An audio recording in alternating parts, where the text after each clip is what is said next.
দারাজে আপনার শপটি যদি ডিলিস্ট হয়ে যায় কিংবা আপনার কোনো প্রোডাক্ট কেউ ওপেন করলে বাই নাওতে ক্লিক করার পরে প্রোডাক্টের দামের জায়গায় 0 দেখায়, তাহলে কিভাবে এই সমস্যাটি সমাধান করবেন সেটা আজকের ভিডিওতে দেখানো হয়েছে। এরকম নতুন নতুন ইনফরমেটিভ ভিডিও প্রতিদিন পাওয়ার জন্য সাবস্ক্রাইব করবেন চ্যানেলটি। ডেসক্রিপশনে দেওয়া লিঙ্ক থেকে ফেসবুক পেজটি ফলো দিতে ভুলবেন না।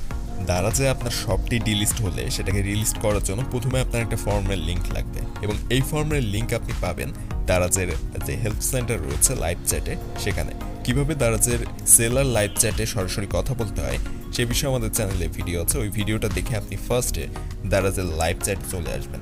দারাজের লাইভ চ্যাটে আসার পরে সেখানে এজেন্ট আসবেন। এজেন্ট আসলে এজেন্টের কাছে আপনি আপনার শপটি রিলিস্ট করার জন্য ফর্মের লিঙ্কটি চাইবেন, আপনাকে দিয়ে দিবে।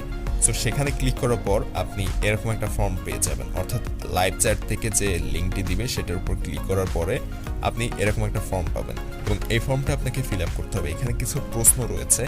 অনেকেই দারাজের শপ রিলিস্ট করার জন্য, অর্থাৎ রিলিস্ট হয়ে গেলে সেটা আবার ফিরিয়ে আনার জন্য এই প্রশ্নগুলোর উত্তর কি দিবেন সেটা নিয়ে চিন্তিত থাকেন। আজকের ভিডিওটি দেখলে আপনার চিন্তা পুরোপুরি অবসান হয়ে যাবে।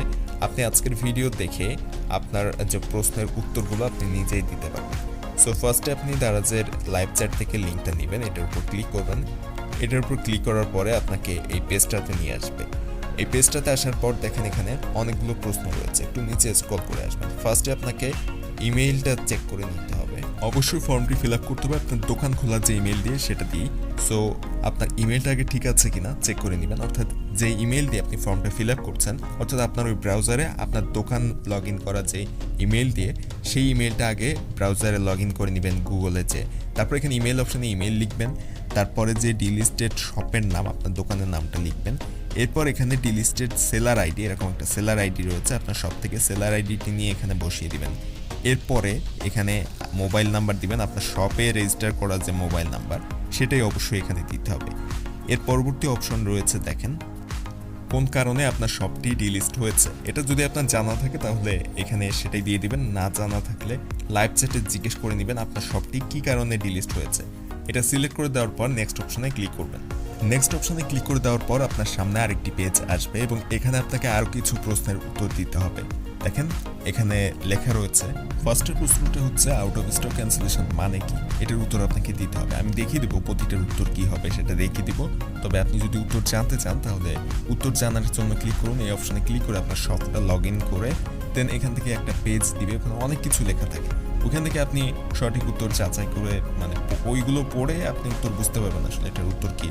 বাট আমি সংক্ষেপে উত্তরটা দেখিয়ে দিচ্ছি। তো এখানে ফার্স্টের প্রশ্নের উত্তর হবে শপে অর্ডার আসার পর অর্ডার ড্রপ না করার কারণে ক্যান্সেলেশন রেট বেড়ে যাওয়াকে বোঝায়।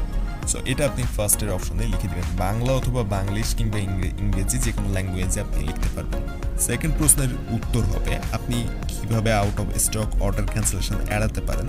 এখান থেকে আপনি ফার্স্ট একটা সিলেক্ট করে দিবেন এবং আপনার স্টক লেভেল ইনভেন্টরি ম্যানেজ করে এইটা তারপরেরটার অ্যান্সার হবে 2%, standard out stock cancellation score কত এবং স্টক শেষ হয়ে গেলে আপনার করণীয় কি, এখান থেকে আরও স্টক যোগ করা, এটা সিলেক্ট করে দিবেন 4 নম্বর অপশন। তারপর আপনি নেক্সট অপশনের উপর ক্লিক করে দিবেন।